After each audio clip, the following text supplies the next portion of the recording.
এই ব্যাংক 3 কোটি গ্রাহকের ব্যাংক, এই ব্যাংক 18 কোটি মানুষের আস্থার ব্যাংক, এই ব্যাংক রেমিটেন্সের ব্যাংক।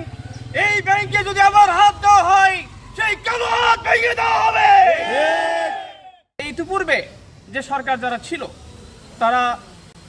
তারা একইভাবে হাসিনার উপর ভর করে তারা আমাদের এই ব্যাংকে চিপে এক ফোঁটা রস পর্যন্ত রাখিনি। এইভাবে তারা আমাদের শোষণ করেছে। এই শূন্য একটি ব্যাংক নতুন করে আবার যখন দাঁড় করানোর চেষ্টা করা হচ্ছে, তখন আবার আগের সেই ভূত আবার জনাব তারেক রহমান আপনার ঘাড়িপুর বসেই সেই আইএসআলম গ্রুপ আবার সেই পুনর্বাসিত হতে চায়। সম্মানিত গ্রাহকবৃন্দ, আমাদের এই অবস্থান দৃঢ় থাকবে যতক্ষণ পর্যন্ত না সংসদ থেকে এই ব্যাংক পর্যন্ত সুষ্ঠু সমাধান না হবে, ততক্ষণ পর্যন্ত গ্রাহক এই ফিল্ড থেকে যাবে না ইনশাআল্লাহ।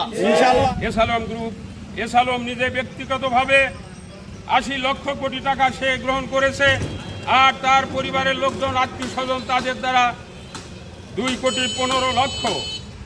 লক্ষ 15 কোটি টাকা আত্মসাৎ করেছে। প্রিয় ভাইরা আমার, এই ব্যাংকের এই যে সুনাম, এই সুনামকে ধ্বংস করার জন্য পতিত সরিষার যে পরিকল্পনা করেছিল, সেই পরিকল্পনা সাকসেসফুল করার পথে যাওয়ার পথে তাদের পতন হওয়ার পরে আবার ব্যাংক সেই অবস্থানে দাঁড়িয়েছিল। বর্তমান সরকার আবার এসালম গ্রুপের ন্যায় পরিকল্পিতভাবে সবচেয়ে দুর্নীতিগ্রস্ত ব্যক্তি যাকে আবার ব্যাংকের চেয়ারম্যান নিয়োগ করেছে, যার স্ত্রীর নামে প্রায় 600 কোটি টাকা বেনামি লোন আছে, যে ঋণ খেলাপি ব্যক্তি তার নামেও হাজার কোটি টাকা বেনামি লোন আছে, তাকে আবার ব্যাংকে চেয়ারম্যান নিয়োগ করে এই ব্যাংকটাকে আবার ধ্বংস করার জন্য পরিকল্পনা গ্রহণ করেছে। নতুন এই সরকার উচিত ছিল এই ব্যাংককে আরও উৎসাহিত করা। সেখানে নগ্ন যে আচরণ করা হচ্ছে, এখানে ব্যাংকটাকে যে তারা নিজেরা হ্যান্ডেলিং করার জন্য উদ্যোগ নিয়েছেন, আমি মনে করি যে এইটা আওয়ামী লীগ সরকারেরা পদক্ষেপ নিয়েছিল, তাদের পরিণাম ভালো হয়নি।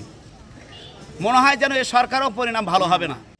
আমরা যখন অর্থ দিয়ে এই প্রতিষ্ঠানটাকে আমরা লালন করছি, আমরা জীবন দিয়ে হলেও এই প্রতিষ্ঠানকে রক্ষা করার চেষ্টা করব। স্বৈরাচারী হাসিনা যখন ক্ষমতায় ছিল, তখন হাসিনার কিছু পেটুয়া বাহিনী ইসলামী ব্যাংকে নিয়োগ দিয়ে শত কোটি টাকা তারা আত্মসাৎ করেছে।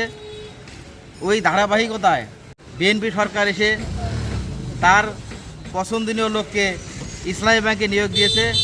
তাদের টার্গেট হলো যে ইসলামী ব্যাংকে থেকে শত কোটি টাকা তারা উত্তোলন করবে। কোনো কিছুতেই আমরা এই ইসলামী ব্যাংকের কোনো ক্ষতি হতে দেব না। আমরা গ্রাহক যারা আছি